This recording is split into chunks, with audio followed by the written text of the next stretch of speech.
Some self-help and personal development books are fantastic and transformative, and some are a paragraph of wisdom that has been spread out over 200 pages. But what about fiction?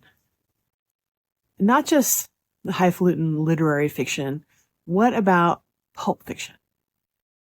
Pulp fiction, like romances and mystery novels, the sort that I write, tends to follow a structure. And that structure, there are two parallel stories going on. There's the external story, the mystery that needs to be solved in the case of mysteries. And then there's the internal story of what's happening inside the hero or the protagonist. And the protagonist starts out flawed, like we all are, and usually does not see the flaw, but keeps running up against problem after problem after problem, which is exacerbated or caused by that flaw. And unless the protagonist can overcome that flaw, can look himself in the mirror and realize what's happening and confront that, he will suffer a death. It could be a literal death, or it could be some sort of soul death, or just, something really awful. He loses his job, which feels like death, but there's a death.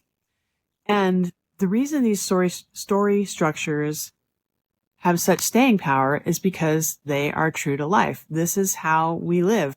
We all have flaws. And the bigger the flaws are, the more problems they cause. And if we are running up against the same problem over and over and over again, that's a signal that there's one of your flaws in action. So years ago, there's a couple series I was reading, and the characters didn't change. And I got so upset over the course of the series that the characters were just the same over and over and over again. And initially I just thought, well, it's bad writing, and bad writing offends me. But that wasn't what was going on at all. What was happening was I was being triggered because I was not changing. And I was seeing these characters not changing, and it really made me mad because I was mad at myself.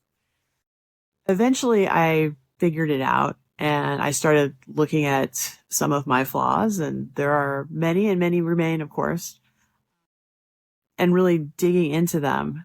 And I turned to the esoteric because I've been putting so much esoteric into my books, and I've been writing about characters changing in my books. And so I began to apply that to myself. And it's continuous, which is another thing we can learn from writing. In a series, when I first started writing, I wrote my first book, got published. My character had the external arc. She had the internal arc, problem solved. And then I had to write book 2 and do it all over again. And I didn't know how to do it because I'd solved her problem in the first book. But of course, that isn't realistic either.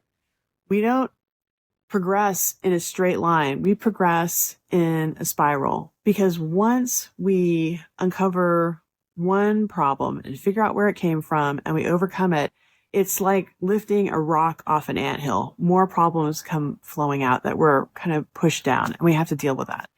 The good news, I think, is that the problems become less and less and less, but still there's challenges that continue, and will probably continue until death, until the very end.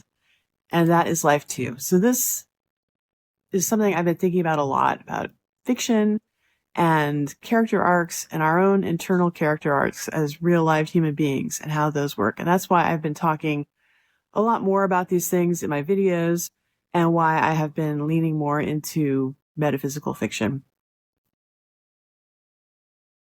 Because I think it's interesting, and the changes I've made in my life have definitely improved things.